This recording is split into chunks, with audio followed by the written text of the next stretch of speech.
falando dos últimos tempos, mas levando em consideração a palavra que está escrito no livro de Apocalipse. E nós precisamos lembrar que Apocalipse é uma palavra que vem do grego, Apocalipse ou Apocalipsis, que significa revelação. Por isso, a primeira palavra do livro de Apocalipse é revelação de Jesus Cristo, que Deus deu a João, para João mandar para nós. Olhe a primeira palavra. Essa é uma sentença. Este livro é uma carta em que o Pai manda João escrever para nós, para a igreja, para que a noiva esteja avisada. Por quê? Porque a noiva tem que estar avisada, para que a noiva não se escandalize e não seja levada pelo que está acontecendo nos últimos dias. Quando começam os últimos dias, os últimos dias foram profetizados pelo profeta Joel. No dia de Pentecostes, quando estava acontecendo todo aquele mover, Pedro abriu a boca e disse: olha, esses homens não estão bêbados, como vocês estão pensando, não é? Eles não estão bêbados, mas o que está acontecendo aqui, é exatamente o que foi profetizado pelo profeta Joel, no versículo 16 do capítulo 2 de Atos. Pedro, quando começa a falar, porque estava todo mundo atônito, não é? Aconteceu um momento ali em que nunca o universo tinha visto. O Espírito de Deus ser derramado.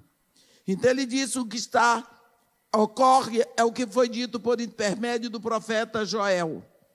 Acontecerá nos últimos dias. Isso eu quero que os irmãos prestem atenção. O que eu vou estar falando aqui agora de manhã,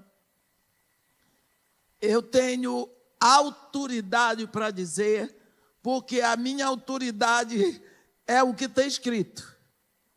Eu não me invento, eu não vou coisa, eu só vou no que está escrito. Olhe o que foi que Deus falou por boca do profeta Joel. Acontecerá nos últimos dias. E Pedro diz: o que está acontecendo agora é o que o profeta disse que aconteceria nos últimos dias. Conclusão: nós hoje estamos vivendo os últimos dias. Pedro estava dizendo isso.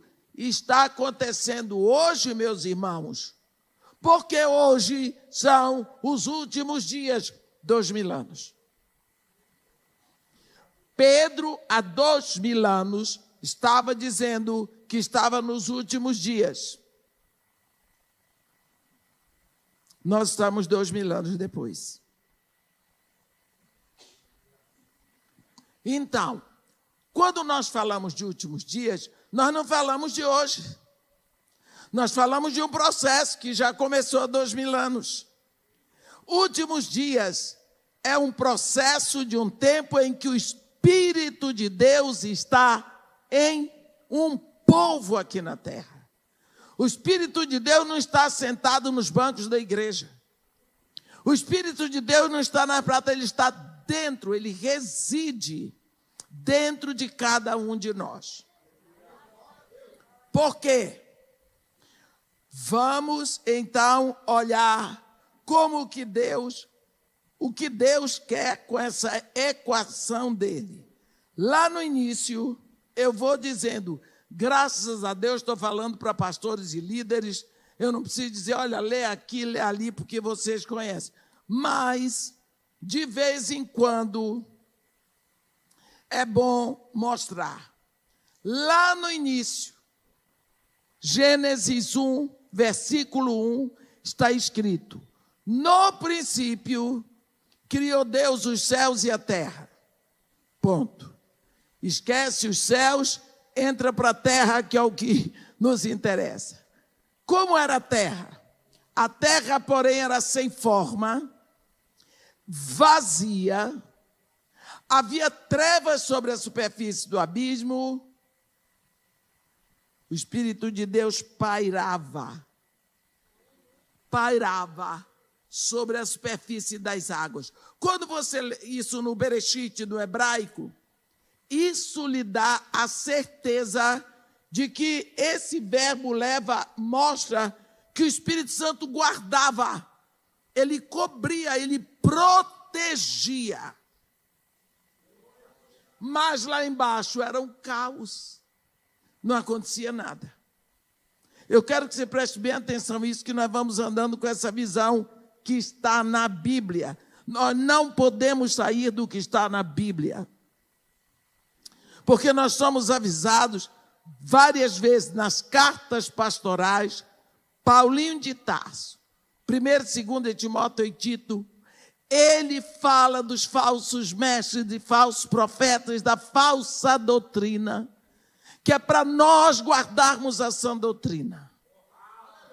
2ª de Pedro é terrível, dizendo o que ia acontecer, e já estava acontecendo no tempo de Pedro. Imagina como está hoje.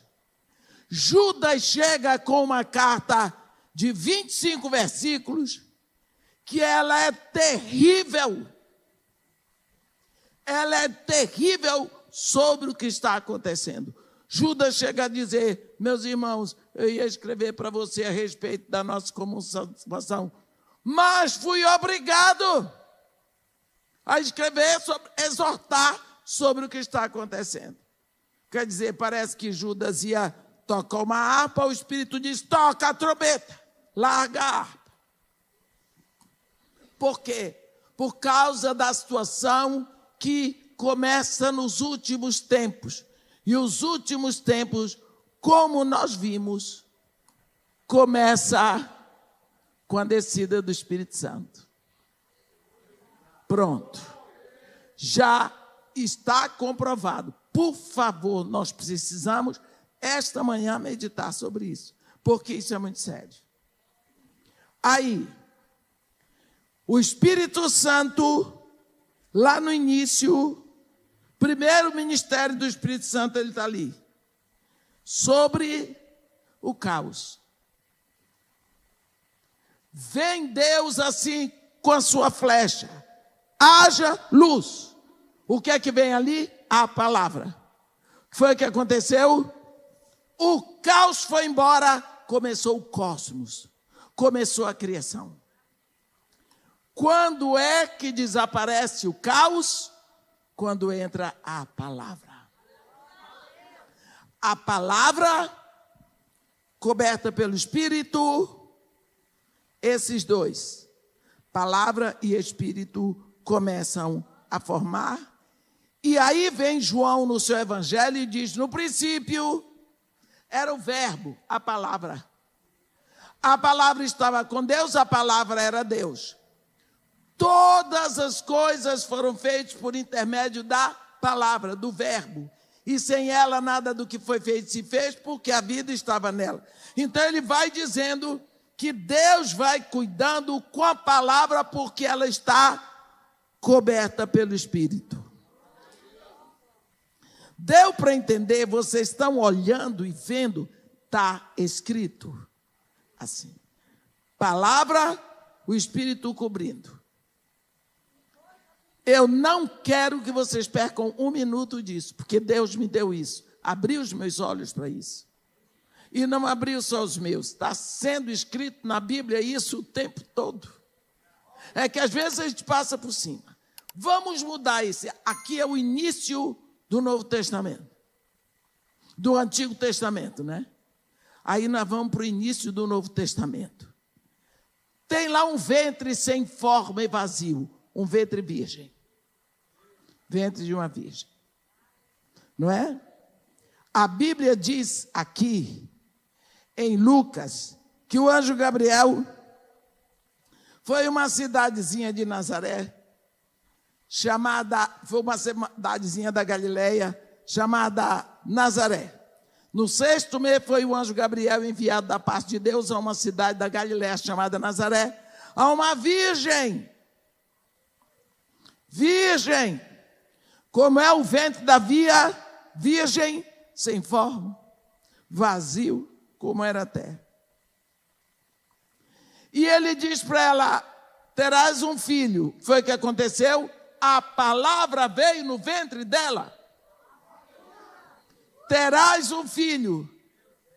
Ela disse, como? Eu não tenho relação como nenhum. Ele disse, é fácil.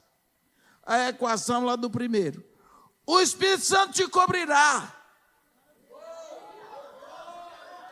E o ente que te nascer será chamado Filho de Deus. Olha de novo. Palavra, o Espírito Santo cobre, forma o filho. Lá no início, o Espírito Santo cobre, vem a palavra, tudo começa. Nós vemos aqui, precisamos abrir os nossos olhos, porque o Espírito e a palavra, eles vão trabalhando juntos. Se você olhar, lá vai Maria, quando o anjo disse para ela que Isabel estava grávida, né? O anjo disse que Isabel estava grávida. Maria se dispõe e vai para a casa de Isabel na Galileia. Isabel na Judeia. Isabel estava no 6º mês de gravidez. Maria pensou, ela é velha. É o anjo que disse para ela. Foi o anjo que disse para Isabel, para Maria, que Isabel era velha. Eu vou dizer para vocês, para não dizer que eu estou chamando a mulher de velha. Está aqui. E Isabel, tua parenta, igualmente concebeu um filho na sua velhice. Porque tem pessoas que ficam ofendidas de chamar de velha. Eu não me sinto. Só fica velho quem não morre. Então, eu estou feliz da vida. Foi o anjo Gabriel que chamou Isabel de velha. Entendeu? Maria vai. Maria tem o quê na barriga? A palavra. E Isabel tem João Batista. Como é João Batista? Se você quiser contemplar, para não dizer que eu inventei, quando o anjo fala com Gabriel, ele diz para Gabriel sobre João Batista. No ventre ele diz, Lucas 1, versículo 15, pois ele será grande diante do Senhor. Não beberá vinho nem bebida forte, e será, olha o que está escrito, cheio do Espírito Santo, já do ventre de sua mãe. Ventre de Maria tem a palavra. Ventre de Isabel, cheio do Espírito Santo. Quando Maria chega na casa de Zacarias, Isabel atende, houve uma explosão. Espírito de lá, palavra daqui. Deixa eu lhe dizer uma coisa. Quando tem o Espírito e tem a palavra, acontece uma explosão. Aconteceu no início para que Deus começasse a criar na terra. Aconteceu no ventre de Maria para Deus trazer Jesus. Agora acontece essa explosão entre Maria e Isabel. O que significa? Que Deus não vai mudar, porque Deus se move, mas Ele não muda. Um exemplo agora. Mais um exemplo. Porque nós vamos demorar para entrar no livro de Apocalipse, viu? Mas parece que o negócio é últimos tempos e entre Apocalipse. Porque eu não posso dar Apocalipse em 2 dias. Entende? Entende? Então, vamos andando. Quando Jesus Cristo vem, Jesus Cristo é quem? A palavra. Jesus Cristo é o verbo. Este querido passou 3 anos e meio ensinando. E ele ensinou. Ele encheu. Ele encharcou aqueles discípulos da palavra. Eles ficaram cheios da palavra. Um exemplo. Pedro, no dia de Pentecostes, ele, na hora de citar Joel, ele não disse: João, meu filho, vê aí onde está um livro do Joel. Não, ele disse: o que está escrito no profeta Joel: acontecerá naqueles dias, diz o Senhor, que derramarei do meu espírito sobre toda a carne. Vossos filhos e vossas filhas profetizarão.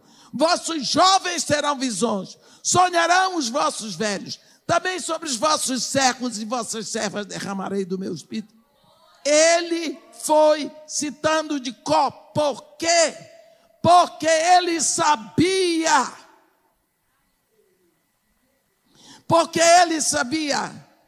3 anos e meio estudando a palavra com o próprio Deus. Ele sabia.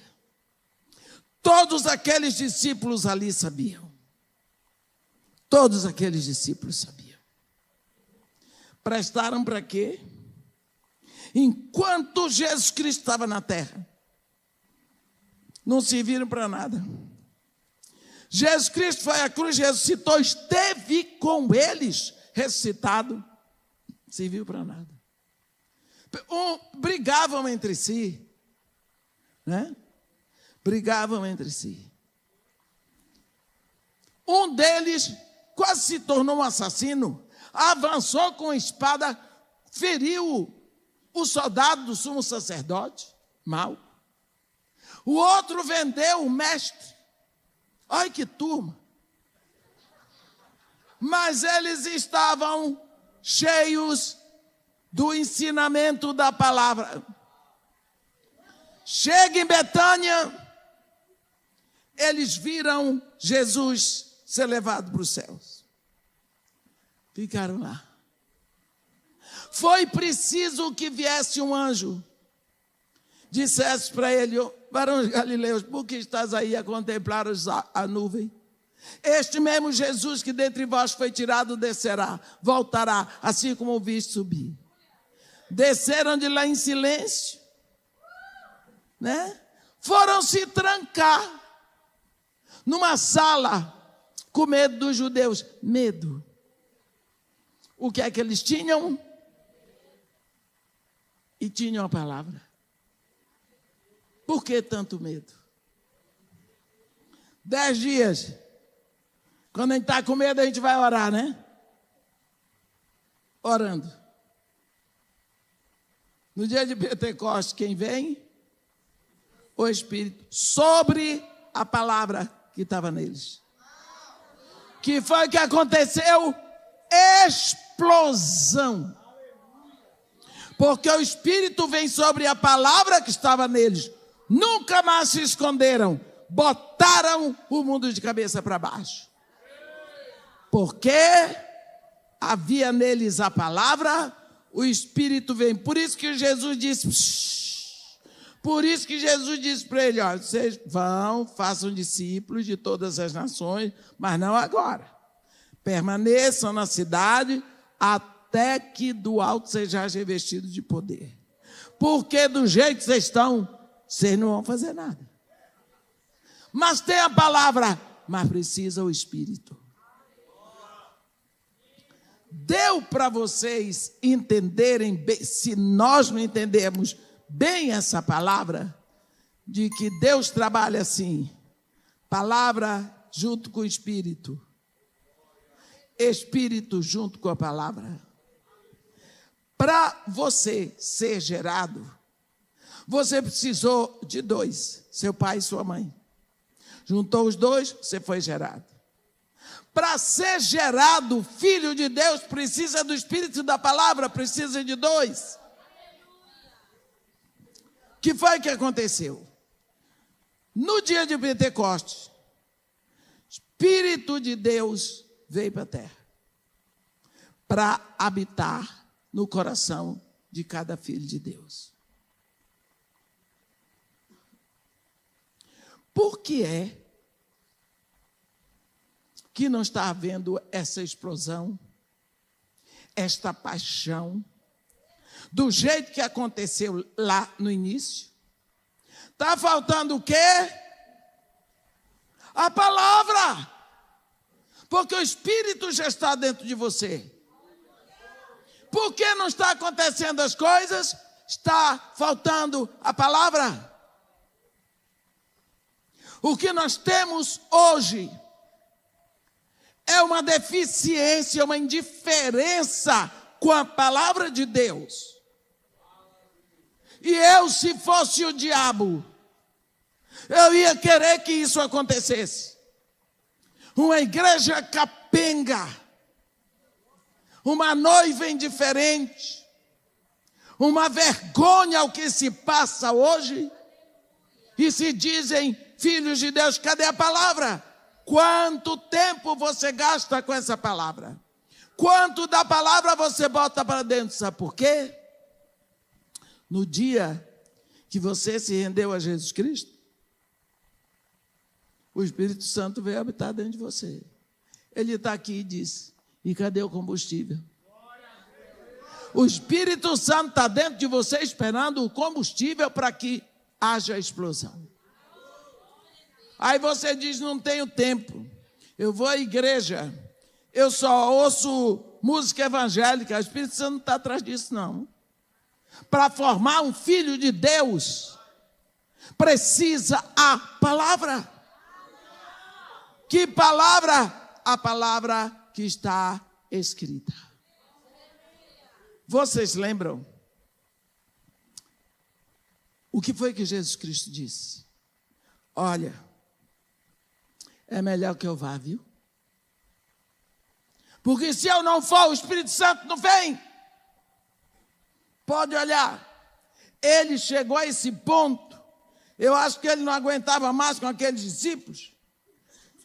Ele pregou sobre o Espírito Santo. Ele deu 12 aulas sobre o Espírito Santo. No livro de João, no Evangelho de João. Sabe por quê? Os discípulos dele eram todos judeus. E judeu estava pensando em quem? Messias.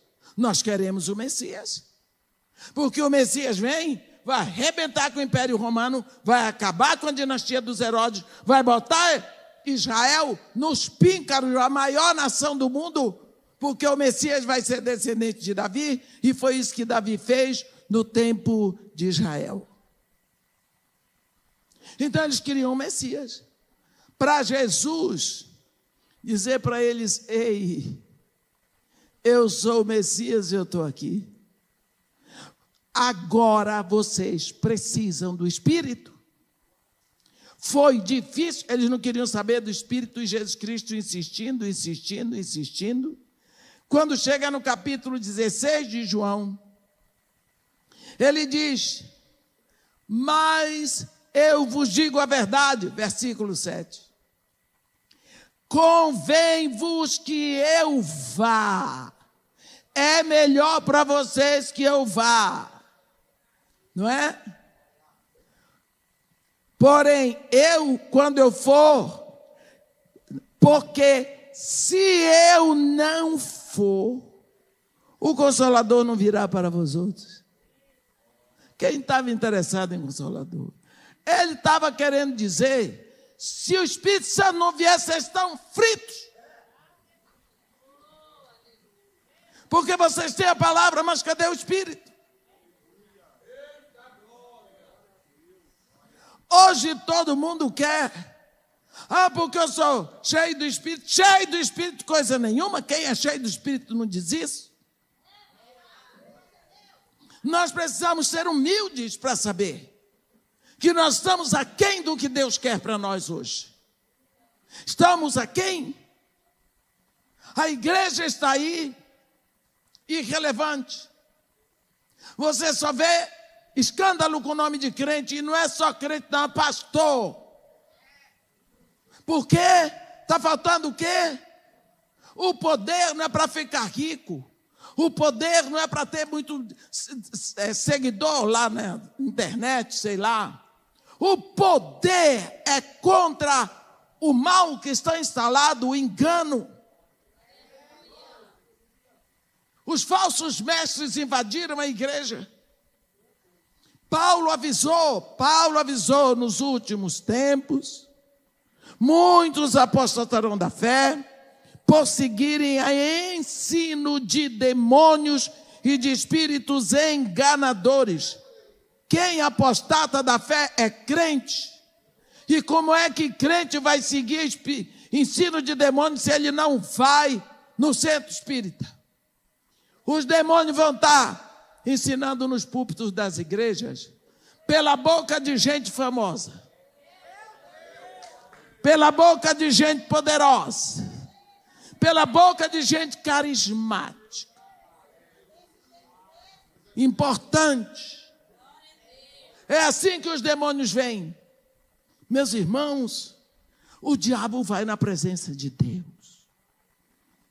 Os demônios, quando você vai no livro de Tiago, que ele fala sobre a fé, no capítulo 2, ele identifica 3 tipos de fé. A fé morta, a fé demoníaca e a fé dinâmica. A fé morta é aquela que você sabe que tem que fazer, mas você não faz. Mas você tem certeza, fé, de que o certo é fazer aquilo que você sabe, mas você não faz. Por quê? Você tem o direito de não fazer. Você tem o direito de escolher, você tem o direito de não fazer. Agora, a fé demoníaca qual é? Todos os dias, os judeus tinham que repetir o que está escrito em Deuteronômio 6. Ouve, ó Israel, o Senhor, teu Deus, é o único Deus. Eles sabiam isso. Aí, Paulo diz para eles, crês tu que Deus é um só? Fazem bem. Parabéns. Até os demônios creem e se tremem todinhos. Está pensando que demônios são ateus? Não são. Eles não são ateus, eles não são agnósticos. Eles se voltam para Jesus em Marcos 5 e dizem, que temos nós contigo, Jesus, Filho do Altíssimo? Conjuro-te por Deus que não nos atormentes. Quantas vezes você vê os demônios testemunharem melhor do que crente que Jesus Cristo é Deus? E tinham certeza de que Jesus Cristo tinha autoridade para mandá-los para o abismo. Não nos manda para fora do país. Eles sabiam que se Jesus mandasse, eles tinham que ir, e Jesus Cristo não tinha ido na cruz. Então, a fé demoníaca é essa. Eu sei que Jesus Cristo é Filho de Deus, eu sei que Ele veio e foi na cruz, eu sei que isso, eu sei que aquilo, eu sei que Ele é Redentor, eu sei isso tudo. Mas e daí? Será que eu sei que por causa disso, eu tenho que me render a Ele para fazer a vontade dEle e não a minha?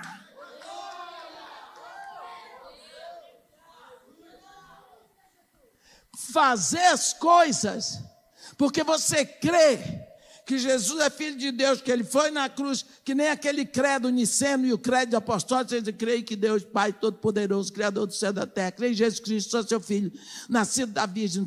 Aquilo tudo, os demônios citam, porque é uma fé demoníaca. Agora, a fé dinâmica é aquela que lhe faz, sabendo que Deus é seu Pai, que é todo-poderoso, que Jesus Cristo é o seu Senhor, você faz a vontade dEle, e não a vontade do mundo, e não a sua vontade. Isso é fé dinâmica. E ali, Tiago cita 2 exemplos.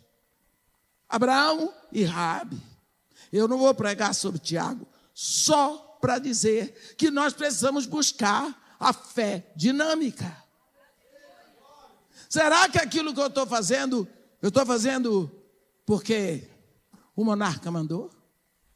O que é que o Espírito está falando? Precisa parar para receber a impressão. Nunca, eu estou pregando o evangelho há mais de 40 anos, nunca eu dei uma palavra que não viesse lá de dentro.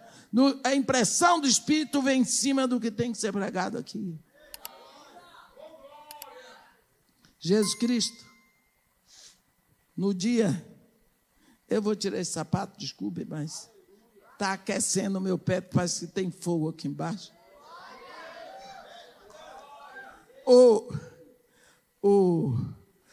Pode deixar aqui que eu não vou cair.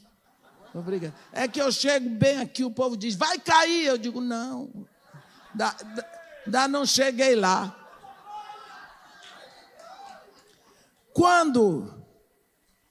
Quando Jesus Cristo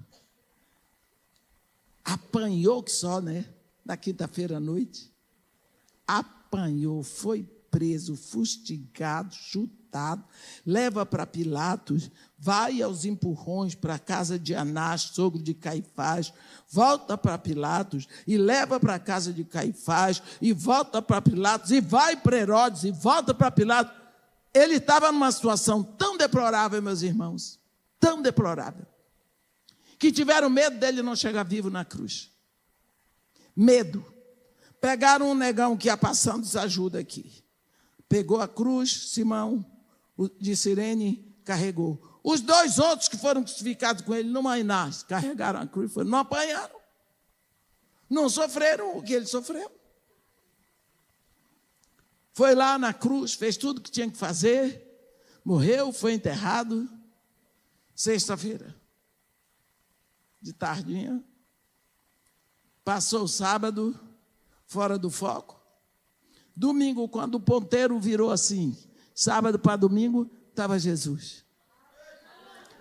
Abriu, tirou, jogou fora a pedra do túmulo, saiu, foi andar o dia todo, com 2 discípulos, não tinha entendido nada. Aqueles 2 de Emaús, eu queria encontrar com aqueles 2 sujeitos. Lá vão os 2 se queixando, parece até discípulo de hoje.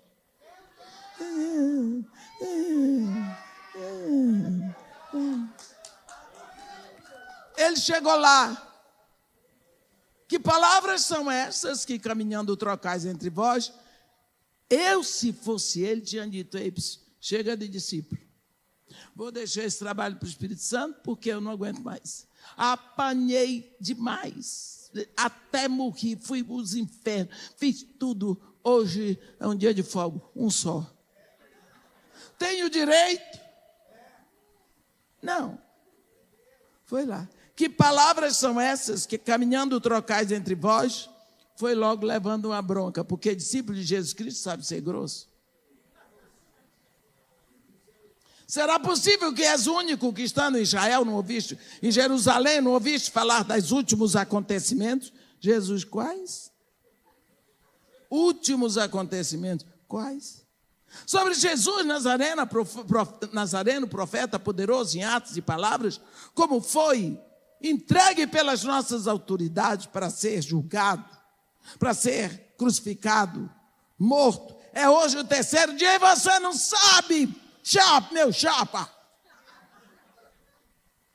E Jesus diz, honécios, eu gosto disso, honécios e tardos para compreender tudo, para crer, em tudo que os profetas disseram. Nécios, tardos para crer. Eles ouviram falar? Ouviram. Os profetas disseram? Disseram. Mas eles não trouxeram aquilo para a vida deles. Porque se eles trouxessem aquilo que eles creram para a vida deles, a fé deles era dinâmica. Até aqui é uma fé demoníaca. Sabe como é a fé demoníaca? A pessoa fica emocionada. É a fé demoníaca. Os demônios ficam tão emocionados, se tremem todinho. Treme todinho. E Jesus, porventura não convinha que o Cristo padecesse para entrar na sua glória? Aí Jesus não pregou. Uma coisa ele fez nesse dia, não pregou. Ele foi pegando desse Antigo Testamento que está na sua mão, versículo, desde lá do Gênesis. Pá, toma, pá, foi pegando. Passou por todos os profetas, isso demorou o dia todo, caminho de Emaús. Eu resolvi uma vez fazer o caminho de Emaús em casa, fiquei uma semana, não completei. Para pregar os versículos, pegar os versículos. Chegou o dia declinando, hein? Foi o dia todo andando. Depois de apanhar e ser enterrado e ressuscitar, andou com os dois. E os dois ouvindo. E ele só trazendo a palavra. O que estava escrito aqui. Gotas da eternidade. Coitado. Quando chegou o sol declinando, eles chegam na entrada da aldeia de Emaús. Jesus Cristo deu uma de João sem braço. Vou passando o meu caminho. Mas ele queria entrar. Ele sempre quer entrar. Mas ele precisa ser convidado. Aí ele deu uma que ia. Convidaram ele. Pois não se faz de rogado. Chega na casa dos discípulos, é convidado para a mesa, também não se faz de rogado. Chega lá. Toma a frente. Eu não gosto desse negócio de gente dizer, vamos almoçar. Quem vai orar, ora fulano. Gente, ninguém quer falar com o pai, não, para agradecer a comida. Sei, mãe de meia hora, muito obrigado. Eu não vou me oferecer. Às vezes me ofereço. Mas abriu o pão, deu, se revelou.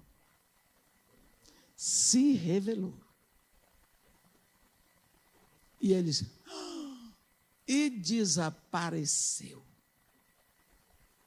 Eu queria que você, agora de manhã, pensasse nessa cena. Andou o caminho todo. Ele tinha as marcas dos pregos nas mãos, porque ele mostrou. Olha, Tomé, bota aqui. Tinha marca aqui, foi uma cratera aberta aqui, aquele homem. Ele era homem.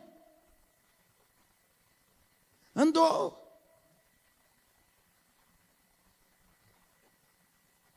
Se revelou.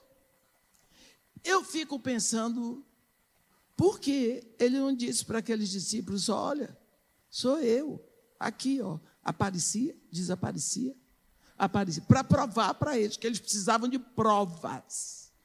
Eles eram esse tipo de fé, é a fé que tem que ver, que não foi a fé do Tomé.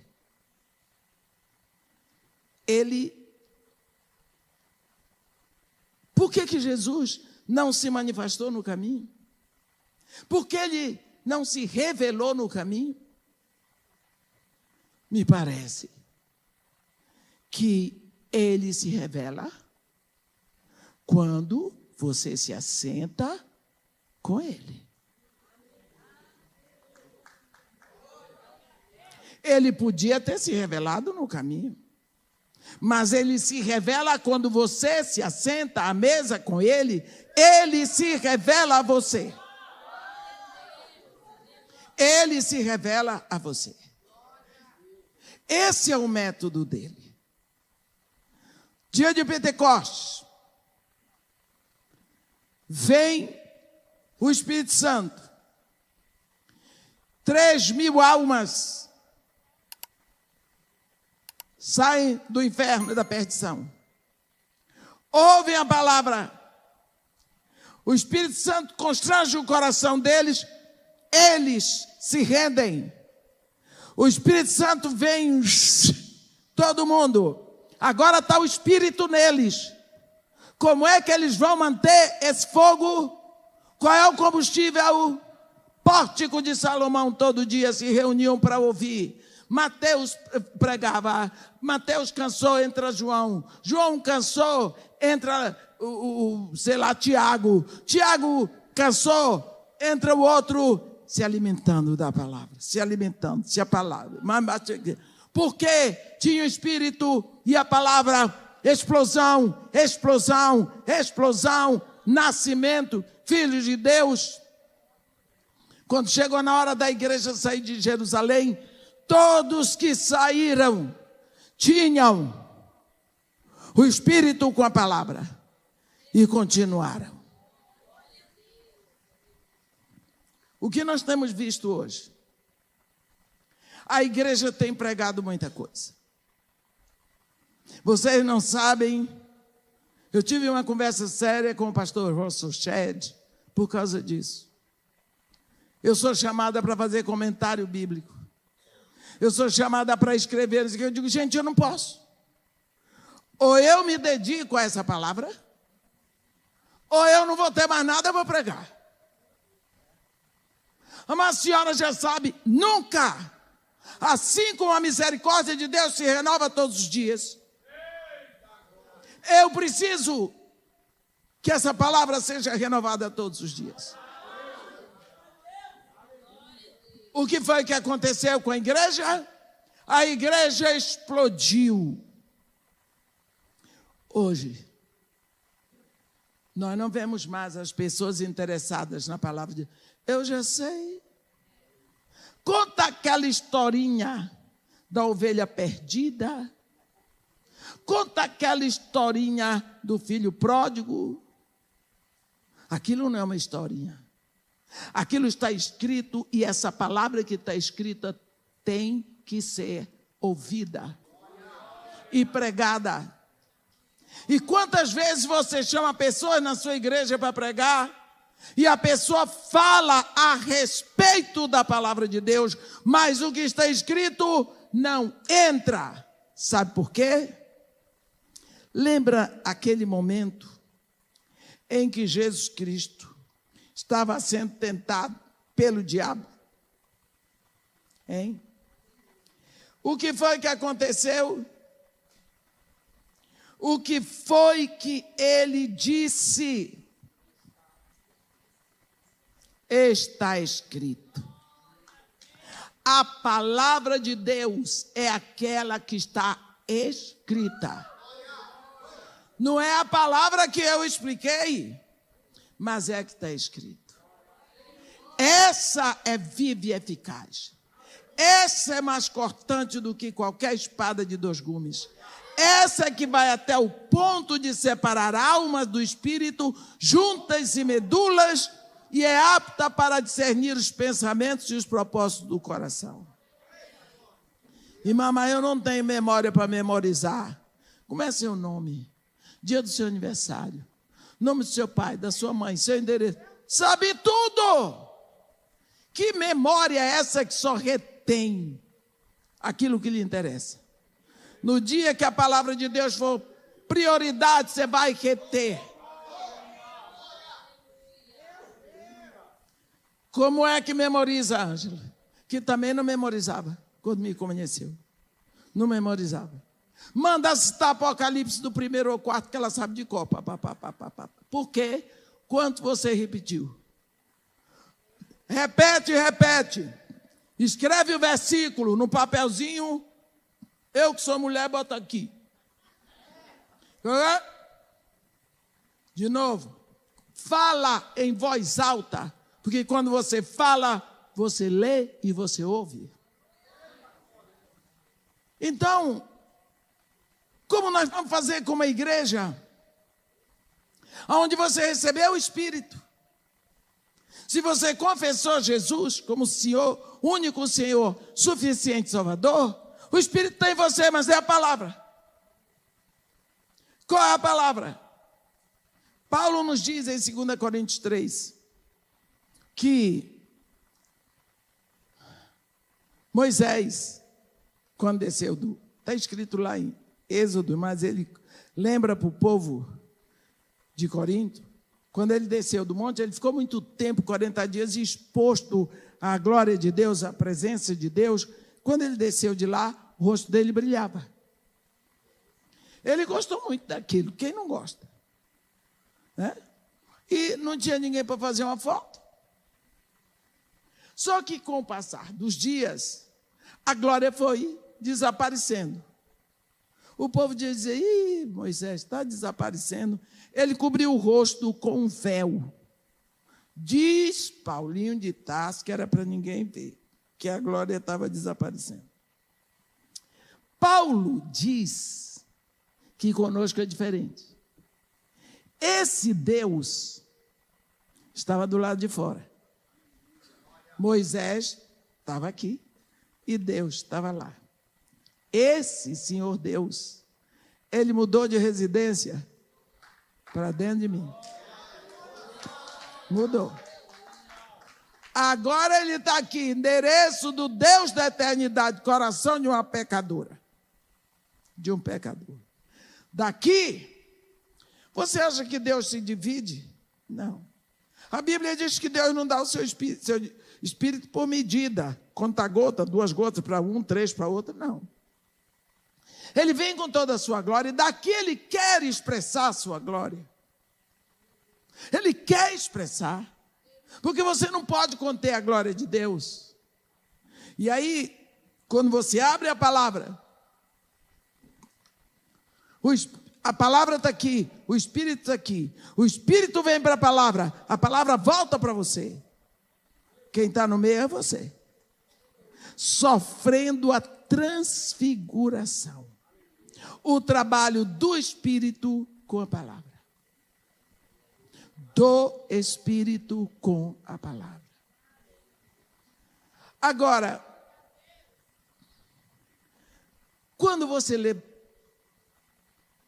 Romanos 8, 29, está escrito assim: e aqueles que de antemão conheceu, a esses também predestinou para serem feitos conformes à imagem de seu filho, para que seu filho seja apenas o primogênito entre todos eles.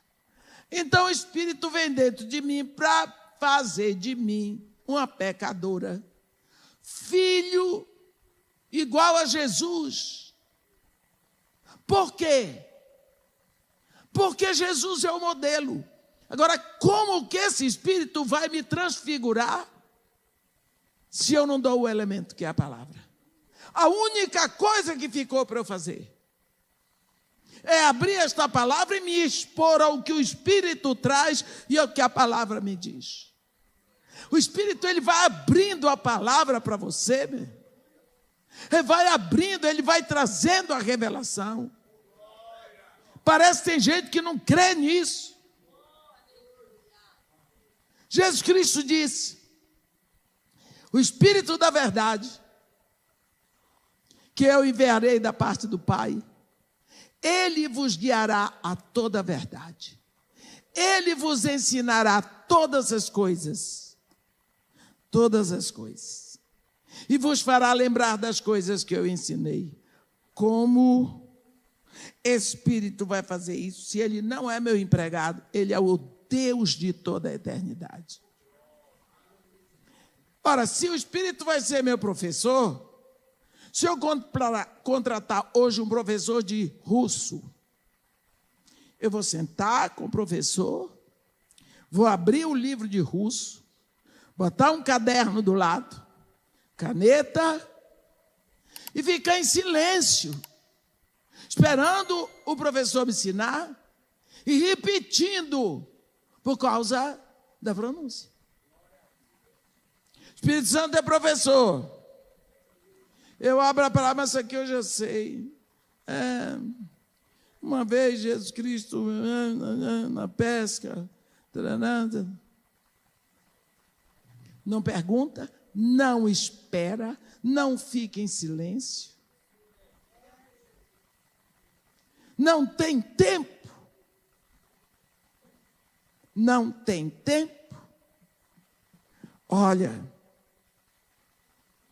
para onde nós vamos assim com a igreja de hoje? Últimos tempos começou com a descida do Espírito Santo. Lembra que foi que Tiago disse?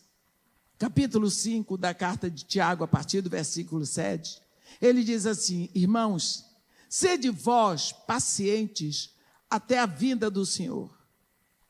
Eis que o lavrador aguarda com paciência os primeiros frutos da terra, até receber as primeiras e as últimas chuvas. Sede vós também pacientes, pois a vinda do Senhor está próxima. Irmãos, não vos queixeis uns dos outros para não seres julgados, pois o juiz está às portas. Bem, levando em consideração que Tiago não era doido, que isso é palavra de Deus, está escrita desse jeito aqui, para Tiago dizer isso no primeiro século, dizer que a vinda do Senhor está próxima e que o juiz está às portas, são passados 2000 anos. Você já viu quão próximos nós estamos? Você já viu quão adiantados no tempo nós estamos? A coisa é séria.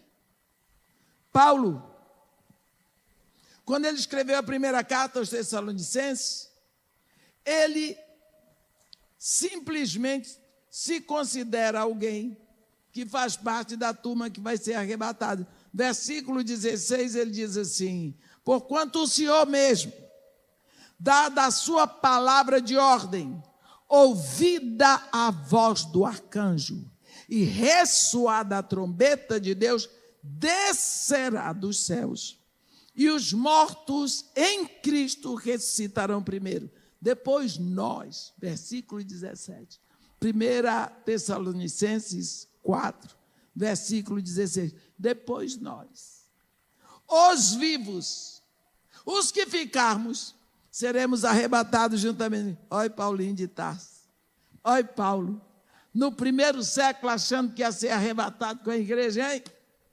São passados mais de 2000 anos. E o arrebatamento dos que estavam em Cristo ainda não aconteceu. Aí, sabendo do que ia acontecer, porque sempre sabe, é Deus, vem João, capítulo 1 de Apocalipse. Agora vamos começar Apocalipse.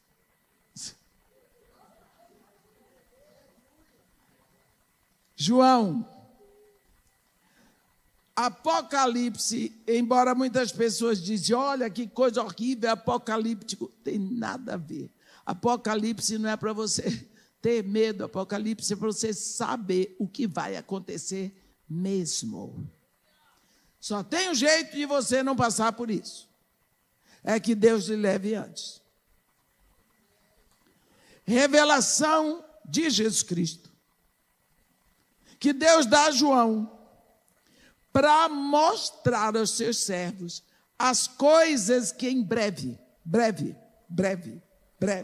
está vendo? Breve, vai fazer 2000 anos, devem acontecer. Em outras palavras, vão acontecer mesmo. Vão acontecer, isso é certo. Assim como o dia segue a noite segue o dia, isso aqui vai acontecer.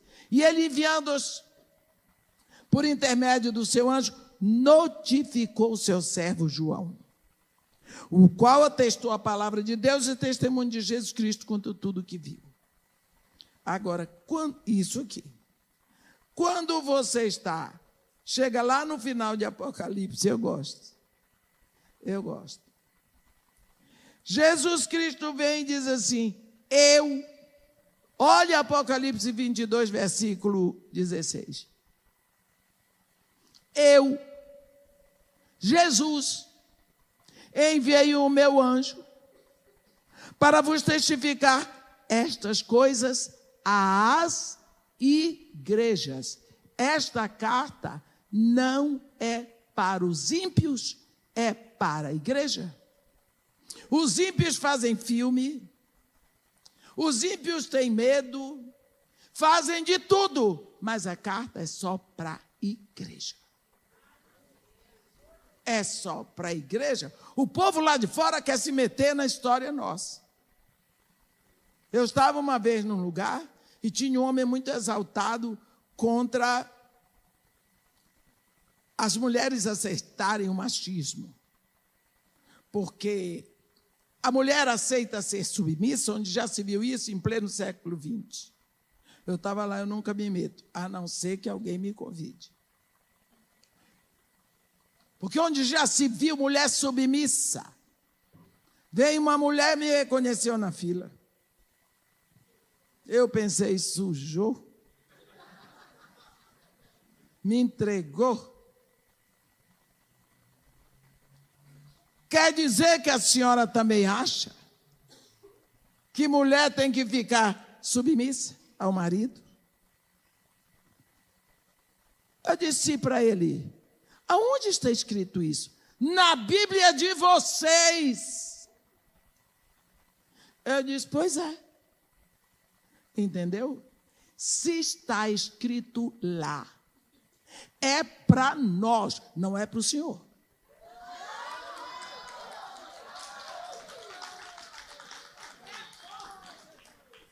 O que se passa na minha casa não é da conta dos de fora.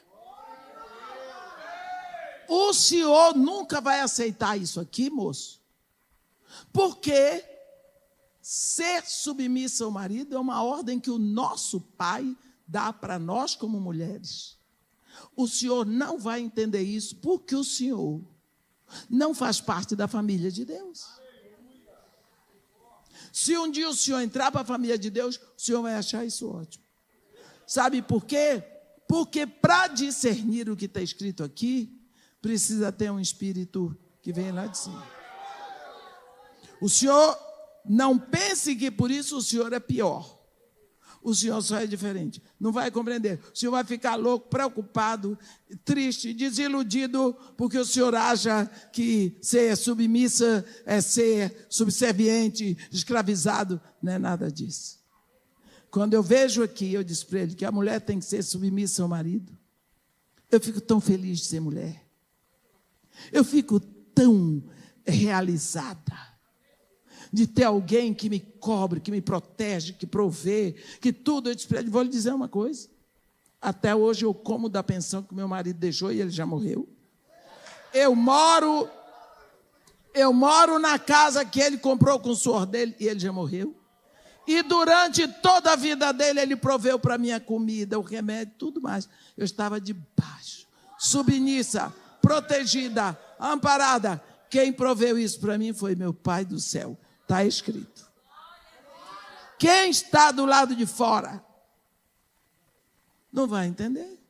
Então, Apocalipse. Jesus Cristo diz, Jesus, enviei o meu anjo para testificar estas coisas às igrejas. Olhe bem. Quem é que mandou isso aqui tudo? O próprio Jesus. Não é? Uma coisa é certa. João, então, estava que nem eu fico de vez em quando, a tendência. Quando a gente vê umas coisas acontecendo aí na igreja, a gente fica clamando, fica triste, fica afobado, agoniado, irritado. João estava desse jeito. João foi o último apóstolo. Assim, a impressão que temos pela história é que ele era o caçula da turma. João andou com Jesus, comeu com Jesus, tomaram banho no mesmo rio, conversavam, dormiam pelo caminho da Galileia para a Judeia, comiam peixe com a mão. Ele ouviu todos os ensinos de Jesus. Ele viu tudo. Ele viu Jesus também ser preso. Ele viu Jesus chorar. Ele viu Jesus rir. Ele conheceu Jesus. Ele sabia que o sonho do Pai é a igreja. Ele sabia que o sonho do Pai é a igreja. E quando Jesus Cristo já tinha subido para a glória, veio o Espírito, ele estava lá na diáspora, a primeira diáspora da igreja, estava lá em Éfeso. Éfeso foi uma cidade muito abençoada. Ano passado, eu estava pregando lá nas ruínas de Éfeso, quando eu pensei, que cidade é essa? João foi pastor lá, Timóteo foi pastor, Paulo foi pastor, Tíquico foi pastor naquela cidade. Está lá em ruínas. E João estava vendo os falsos mestres, os falsos profetas, entrarem, a doutrina da morte entrar, porque olha, quando Jesus sobe, vem o Espírito Santo, explosão de filhos de Deus, começa uma congregação nova na terra, céus e terra, são um agora nessa população. O príncipe deste mundo, que é Satanás, entra com tudo. E ele funda a igreja dele, para iludir, para confundir. Enquanto não tinha o evangelho de Jesus Cristo, não tinha evangelho. Jesus Cristo, desse evangelho, vem o falso evangelho. Que nós vamos falar, é o evangelho do cavalo branco. Então agora, Satanás vem para confundir, o príncipe deste mundo, ele contra-ataca. Satanás já foi julgado, condenado, mas não está preso. Então, ele vai contra-atacar. E João não parava de falar, e ele pregava, e ele pregava, e ele pregava, ele pregava. Chegou um ponto que ele estava incomodando.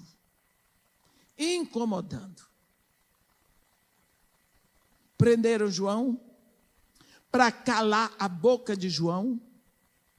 Mandaram para uma ilha desértica, Patmos. Ano passado, para ir a Patmos, não foi? Nós fomos à Grécia só para ir a Patmos. Alugaram um barco mais veloz, 4 horas de ida, 4 horas de volta. Um barco veloz, para chegar a Patmos. Para dizer assim, eu fui. É verdade, a ilha existe.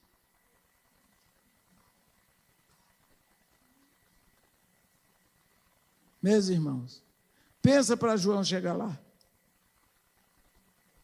Naqueles barcos à vela. Quanto tempo esse homem, graças a Deus que ele era filho de pescador, ele era pescador, estava acostumado com o balanço do mar. Chegou lá, ficou. Patmos hoje, éramos 90 mulheres, para ter restaurante para todo mundo almoçar, tiveram que ser 3 restaurantes. Você imagina o tempo de João. A bênção é que ele era pescador. Quando João chegou lá, ele estava preso. Só que era uma prisão diferente, não precisava grade. A grade era o mar. Ele não podia sair de lá. Ele não tinha um abraço de um irmão. Ele não tinha uma palavra. Ele não tinha nada, ninguém. Ele só tinha a solidão. Só a solidão. E nesta solidão, o lugar da solidão é o lugar da revelação. Enquanto ele estava lá, ele estava sofrendo, porque ele testemunhava o que estava acontecendo na igreja, lá em Éfeso. Falsos mestres, engano, falsos profetas, gente braba, gente contradizendo o evangelho, trazendo a lógica. Isso daqui não é lógico, não está vendo que não dá certo. Isso é engano. E João sabia que não era. Sofrendo. Ele estava sofrendo pela igreja, sofrendo. Aí, quando ela um dia, a Bíblia diz: eu, João, irmão vosso e companheiro na tribulação, no reino e na perseverança em Jesus, achei-me na ilha de Pátimos. Por que te prenderam lá, João? Por causa da palavra de Deus e do testemunho de Jesus. Achei-me em espírito no dia de Senhor e ouvi. Ele não viu. Eu quero pedir, se Deus me ajude, que vocês aprendam a ler a Bíblia, vasculhando, abrindo, parando, prestando atenção nas vírgulas. Porque é aí que ele derrama. Porque cada palavra desce. É tão preciosa. Ouvi por detrás de mim. Ele estava aqui, a voz veio de cá. Que Deus é esse que fala por trás? Coisa feia, né? Por que não fala de frente? Se eu for aí falar por trás de você, você se vira. Só para mim, o que foi? Não é? Mas você vem aqui, fala de frente, eu estou olhando todo mundo, eu digo o que foi. A minha atenção está dividida. Quando Deus fala por trás, ele diz: presta atenção, uma atenção toda para mim. Pá. Aí ele diz: voltei-me para ver quem falava comigo. Ele se voltou. Qual é a próxima palavra que ele diz? Achei-me em espírito no dia do Senhor e ouvi por detrás de mim grande voz como de trombeta, dizendo: o que é que a voz dizia? O que vês? Ele está ouvindo a voz. Escreve em livro e manda às 7 igrejas: Éfeso, Esmirna, Pérgamo, Tiátira, Sardes, Filadélfia e Laodiceia. Quando ele ouviu isso, aquelas cidades todas, ele diz: voltei-me.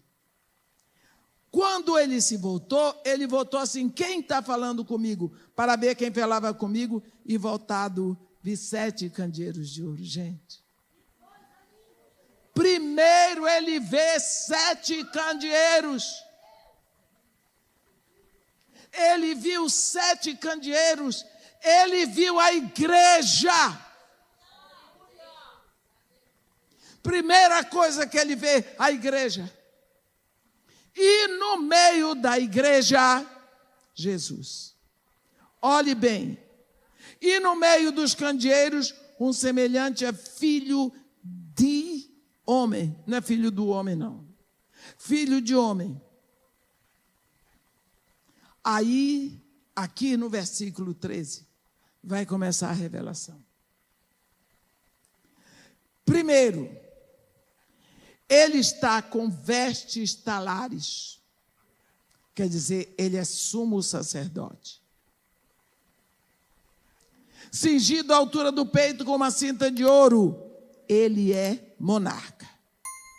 É rei. Cabeça e cabelos eram brancos como o alvalão, como as neves, como a neve, quer dizer, fala de eternidade. Cabelos negros, juventude. Cabelos brancos, eternidade. Os olhos, como chama de fogo, quer dizer, aonde ele olha, é desvendado tudo. Não tem impedimento para a visão. Os pés, semelhantes ao bronze polido, como que refinado numa fornalha, onde ele pisa, ele purifica. A voz, como muitas águas. Vamos parar aqui essa voz de muitas águas, que às vezes as pessoas confundem. Voz de muitas águas. Águas são nações. Você vê isso lá, você vai ver isso mais em Apocalipse 13, mas águas são nações, areias são povos. Então, ele ouviu aquela voz que falava, mas ele ouvia muitos idiomas através daquela voz. A Bíblia diz, está descrevendo Jesus, de muitas águas. Ele tinha na mão direita 7 estrelas. Antes, eu vou dizer, as estrelas são os líderes das igrejas. Os 7 candeeiros são as igrejas. E as 7 estrelas são os líderes. Aonde é que estão os líderes da igreja? Na mão dele. Ele se move no meio da igreja. Mas a liderança está na mão dele. Você vê agora, esta palavra é eterna. A mania de perseguir líder, querer derrubar pastor de igreja. Ah, mas ele é um pecador, todos nós somos. Está na mão de Jesus Cristo? Tá. Então deixa Jesus tirar. Vá para o joelho, vá orar, vá clamar, porque às vezes você nunca oraria por ele se ele não estivesse fazendo a bobagem. A liderança está na mão de Jesus. É ele que tira. E ele diz, o seu rosto, a palavra saía da boca dele, uma espada afiada de 2 gumes. A espada de 2 gumes, ela corta de um lado e do outro. De um lado para salvar e do outro para condenação. De um lado ficam os salvos, do outro os perdidos. Porque a palavra de Deus não tem meio termo. Você não pode ficar em cima do muro. Ou você é santo, ou é profano. Ou você é filho de Deus ou filho do diabo. Ou você é amigo do evangelho ou é inimigo. Não tem meio termo. Não tem penumbra, não tem em cima do muro. Como a característica da igreja de Laodiceia. Ele diz, o rosto brilhava como o sol na sua força. Quer dizer, é um ser que não pode ser encarado. É Deus. João diz, quando vi, caí aos seus pés como morto. Lógico. Sabe o que é cair como morto? É cair com o nariz para cima, porque morto cai com o nariz para cima. Quer dizer, não tinha mais vida. Às vezes, nós achamos, eu queria ter uma visão, eu já tive isso, uma visão assim, sobrenatural, uma visão espiritual. Senhor, por que o Senhor deu tanta? A Bíblia está cheia de visões espirituais e tudo mais, de anjos do Senhor. Por que não me dá um momento desses? Eu preciso, eu tenho tanta vontade, já pedi de presente de aniversário. Aí um dia, o Espírito Santo, daquele jeitão que ele ele faz assim. Ele me mostrou na Bíblia que todo mundo que tem a visão, o anjo diz, não temas. Por que que o anjo diz, não temas? Então não é uma coisa bonita, não. Maria, coitado, o anjo Gabriel disse logo, não temas. Não é? Quando é o diabo falando, não tem isso não, porque ele vem, é bonito. Olha aqui. Ele diz, quando o vi, caiu a seus pés como morto. Ele, porém, pôs sobre minha mão direita, dizendo, não temas. Ó, João, caiu de medo. Eu sou, eu gosto disso, o nome de Deus. Eu sou o primeiro e o último, e aquele que vive. Estive morto, mas eis que vivo. Estou vivo pelos séculos dos séculos e tenho as chaves da morte e do inferno. Só fica lá quem eu quiser, porque eu tenho a chave. Quem tem a chave tem a autoridade. Escreve as coisas que viste, aquelas que são e as que hão de vir. Por quê?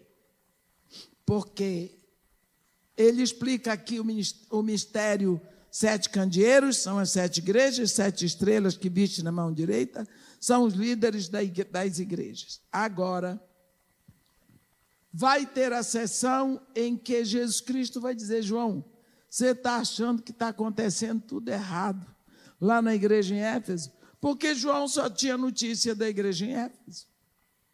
Não havia internet, não havia jornal, não havia. Então ele sabia o que se passava em Éfeso, mas não sabia o que se passava nos outros cantos. Jesus vai dizer para ele, João, Éfeso está assim, Esmina está assim, Pérgamo está assado, Tiátira, assado. João foi vendo que aonde chegou a palavra de Deus, estava com problema. O diabo foi lá e retaliou.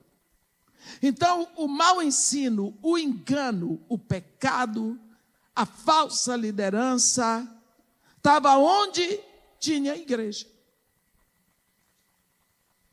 Então, nós precisamos saber que dentro das igrejas de vocês, tem gente que está ali que é do diabo, viu? Não é filho de Deus. Não adianta você se queixar, tem que saber. Se meteu com Jesus, vai sofrer. A promessa que nós temos é para a vida eterna. Não é para cá, não. Tudo o que tem aqui, pode ter certeza que a ferrugem vai correr, a traça vai comer, vai ficar aqui. Mas as riquezas mal adquiridas vão testemunhar. Quanto nós temos visto?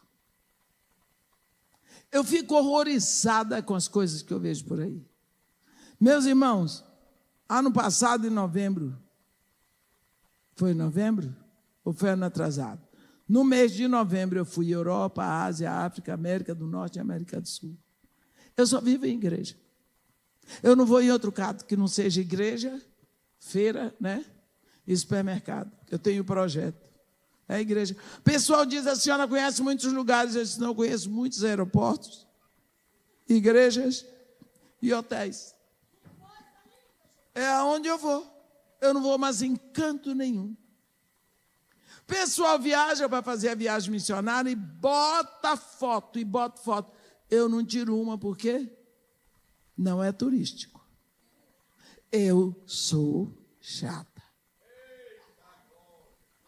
A viagem não é turística.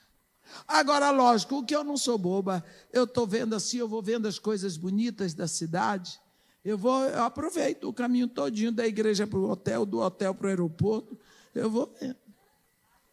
Não é? O que eu quero dizer para vocês é que todas as igrejas estavam com problema. E Jesus Cristo vai dizer para para João, está aí muito preocupado, João. Você está preocupado com as igrejas? Olha, Pedro, Éfeso está assim, precisando de arrependimento. Esmirna, lá em Esmirna, os meus filhos, eles estão morrendo por causa da palavra. Numa semana, foi jogado para baixo. 1.200 filhos de Deus. Joga de cima do monte Pargos, joga de lá, a pessoa vai se batendo das pedras, quando cai no mar Mediterrâneo, é só pedaço. 1.200. Na outra semana, mais 800. Mas não negaram o meu nome. Esmirna foi onde foi martirizado Policarpo, aos 90 anos. Ele era chamado de bispo de Esmirna, porque ele não quis, diante de todo mundo, negar Jesus Cristo. Então você vai morrer. Sim, mas Jesus Cristo é o Filho de Deus, é o meu Senhor. Pá, vai ser jogado. Esmirna. Os irmãos lá estão amedrontados, estão passando necessidade, enfrentando a morte todos os dias. Pérgamo, João, Pérgamo está misturado com o mundo. Mundo. O reino, o império de Satanás está lá. Satanás tem um trono dentro da igreja. Em Pérgamo,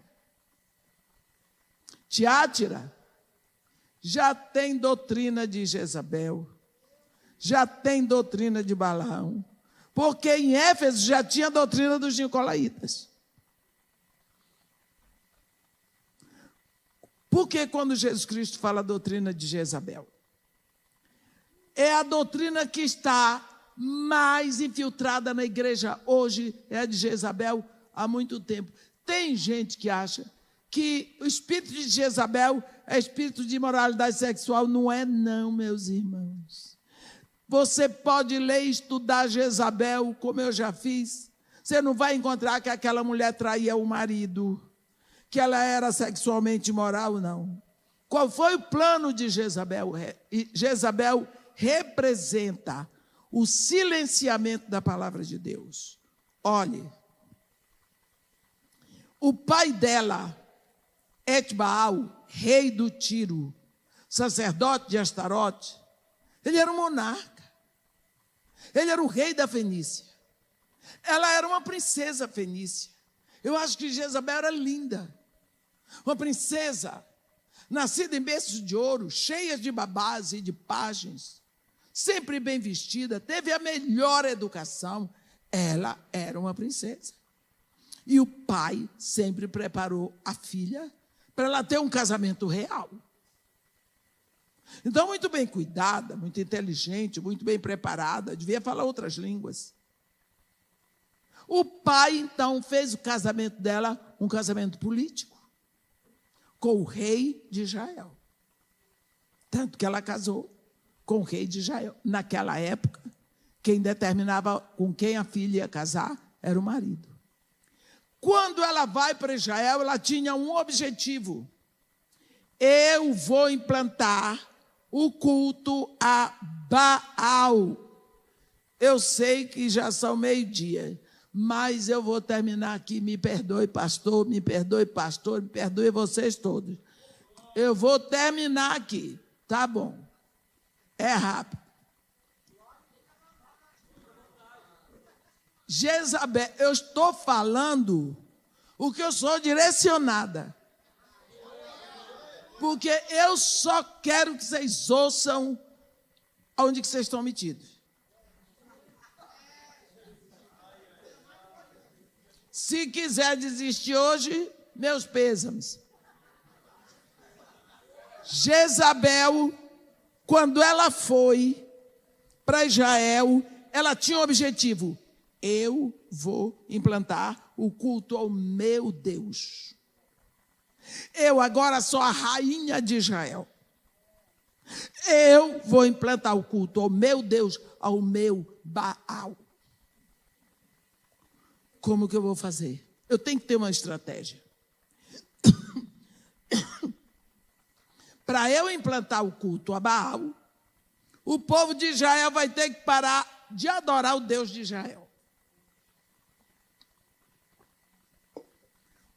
que esse povo vai parar de adorar o Deus de Israel? Só tem um meio. Um povo que vem com esse Deus, desde tanto tempo, para deixar de adorar esse Deus, só tem um jeito. Se eles não ouvirem a palavra de Deus, eles ficam fraquinhos e vêm para Baal. Então, o que é que eu vou fazer? Eu vou impedi-los de ouvir a palavra de Deus. Como? Eu vou matar os profetas de Deus.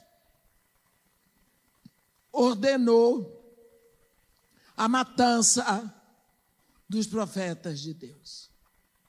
Calar a boca de profeta é calar a boca que fala da palavra de Deus. Hoje em dia tem um outro meio de matar. Você observa que nos grandes congressos, para todo mundo ouvir, você não vai chamado. Eu não vou chamado.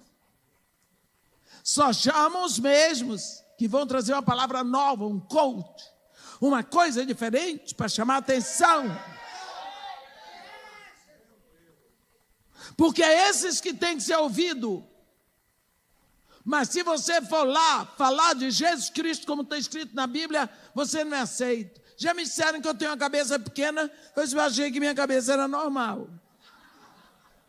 Normalmente quem tem cabeça grande é anão, né? Mas eles são normais.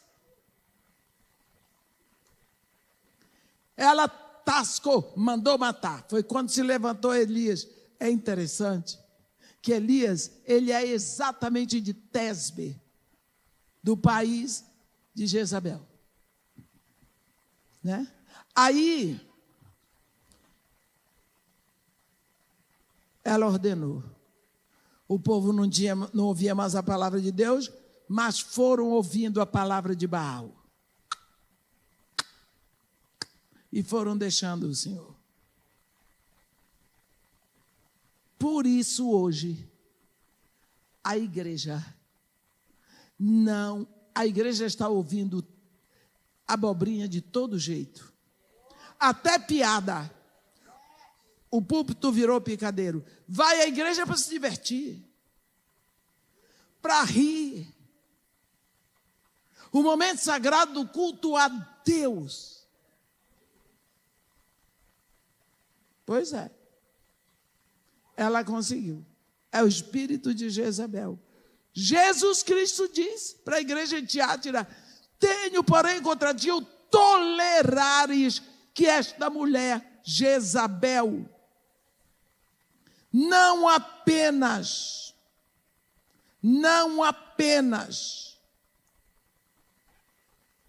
ensine, que ele diz que a si mesmo se declara profetiza, não apenas ensine, mas ainda seduza os meus servos a praticarem a prostituição e comerem coisas sacrificadas a ídolos. Então, prostituição não é prostituição sexual, é idolatria. Ele disse para João, Sardes já morreu. O pecado está dominando lá. Já está tudo morto. Tenho, porém, lá em Sardes, algumas poucas pessoas que não mancharam suas vestes, por isso andarão de branco comigo, porque são dignas. Só um pouquinho. Filadélfia, João. Ah, Filadélfia. A minha Filadélfia, a igreja missionária. A igreja que me ama, a igreja em busca de santidade. Abri uma porta para ela. A igreja santa. Laodiceia, João. Laodiceia está em cima do muro. A igreja gorda, balofa, a igreja rica.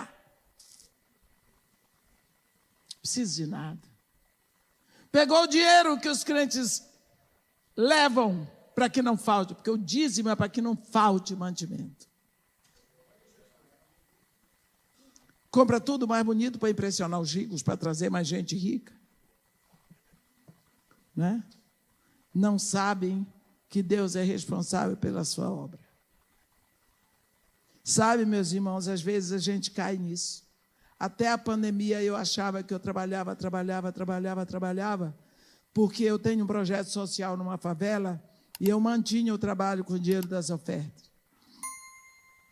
Então, como graças a Deus nunca cobrei, nem hei de cair nessa pocilga, eu sempre achei que era através do meu trabalho que Deus sustentava a obra. Começou a pandemia, eu quase enlouqueço. Como? Vou ter que despedir o meu pessoal que trabalha comigo há anos, e as crianças como vão ficar, tudo. Aí Deus me direcionou para gravar mensagenzinha, botar na internet. Meus filhos abriram para mim uma rede social, e aí eu nunca vi tanto dinheiro na conta da casa de Maria Marta como durante a pandemia. Eu não mandei embora nenhum funcionário. Passei a dar 2 ou 3, às vezes, cestas básicas por semana para as crianças. Teve um dia de eu comprar 90 bujões de gás. Remédio e tudo mais. Meus irmãos, era Deus dizendo para mim, você aprendeu que o trabalho é meu? Você aparece, mas o poder é meu.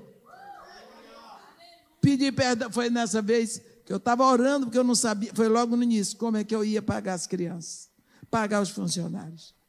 Se houve o dinheiro para pagar os funcionários, uma moça, está ela ali, isso eu vou contar, viu, Ângela? Ela não era crente, mas ela foi ficar a origem é católica. Ela foi ficar num hotel em Brasília, presa num quarto, entrando numa depressão. A pessoa aluga um carro, põe na garagem, fica num hotel em Brasília. Meses. Ela começou a me ouvir. Começou a ouvir a palavra. Começou a ouvir a palavra, ali ela se rendeu a Jesus Cristo, aí ela apaixonou pela palavra. E quando começou a pandemia, ela disse, e agora? Como vai ser? Ela estava se achando muito inteligente. Como é que essa mulher vai pagar? Ela não está trabalhando.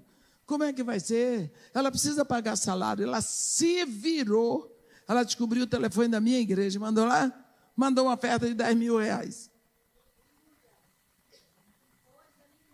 Aí mandou para a minha igreja o telefone para mim, eu liguei para agradecer. Porque eu estava orando, pedindo a Deus o dinheiro para pagar os salários. O Espírito foi lá e botou no coração dela. Podia ter posto no coração do pastor Fabrício, ou de um de vocês. Mas botou no coração dela. Falei com ela, estamos vivendo até hoje juntas, viajando, caminhando. Ela é a discípula que Deus botou para me acompanhar. A Ângela. O que eu estou dizendo é que o dinheiro que entra na igreja não é para fazer farra, é para que não falte mantimento. Mantimento. Esqueceram disso. Esqueceram disso. Quando eu fico olhando o pobre do Paulo, escrevendo para Timóteo, Timóteo, não te apresse em vir, porque ele estava condenado. Ele ia ser decapitado, queria alguém lá com ele para um conforto, para orar com ele e tudo. Quando vieres e passares em Troade, pega minha capa, meus pergaminhos, lá na casa de Carpo. Com um homem desse, ia começar o frio, ele não tinha uma capa.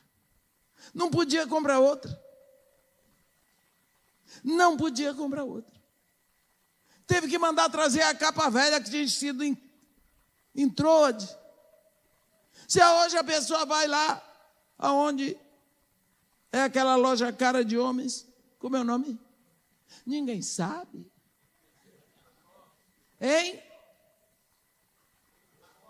Lacoste, Hugo Boss, eu sei os nomes. Prada. 44. Não sei o que é isso, mas...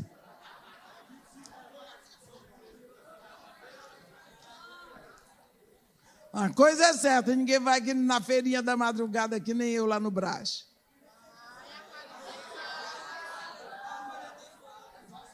É 44. O que eu quero dizer é o seguinte, nós estamos vivendo em plena síndrome de Laodiceia. E Jesus mostrou para João.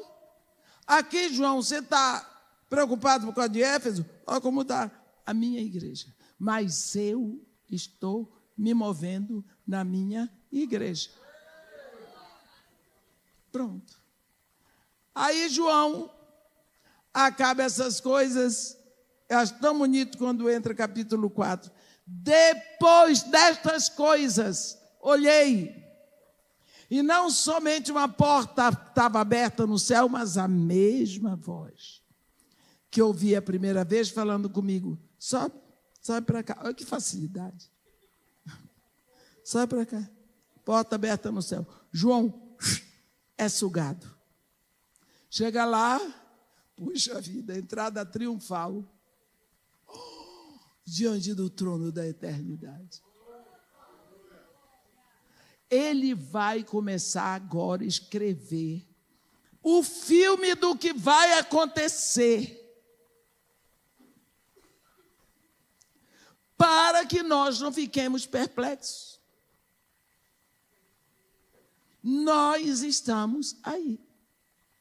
Precisamos ler para ver. Mas Deus disse que ia acontecer isso. Diz, está acontecendo. Já começou. Meus irmãos, o mundo está em guerra. É porque não faz parte da história do homem ficar lembrando. Por exemplo, a Tunísia tem guerra, a Líbia tem guerra, Gaddafi já foi enterrado, o Iraque tem guerra, o Paquistão tem guerra, o Afeganistão tem guerra. Olha, o último que nós ouvimos que deu no jornal foi a Ucrânia. A guerra continua. Agora a Polônia também, o norte. Ninguém fala. O mundo tem guerra. Numa semana na Ucrânia, uma semana no Brasil, morre mais gente de assalto no Brasil do que na Ucrânia. Então o mundo está em guerra. Esse filme foi passado, porque o espírito do assassinato entrou no mundo quando Caim matou o irmão dele. Entrou o espírito de derramamento de sangue. No segundo cavalo, quando eu pretendo hoje dar uma levada nos selos e nas trombetas. De noite. Não é? Eu estou dizendo sem olhar para o lado direito. Então, o que eu quero deixar registrado para os irmãos é esta ordem divina de Deus. Eu sei, porque eu sei, porque eu sei, porque eu sei que o Espírito de Deus me ensinou isso. Se tem a palavra, precisa ser coberta pelo Espírito para ver a explosão. Se tem o Espírito, precisa a palavra para ver a explosão. Um filho de Deus só nasce com o Espírito e a palavra. Hoje nós já temos o Espírito. Como é que vamos ficar cheios? Como é que vai haver a explosão? Com a palavra. Precisa gastar tempo com esta palavra. Esta aqui que está escrita. É preciso que você pregue no seu púlpito dizendo, está escrito, está aqui, dentro do contexto. Amém? Que Deus nos abençoe e nos guarde. Que faça resplandecer seu rosto sobre nós e tenha misericórdia de todos nós. Amém.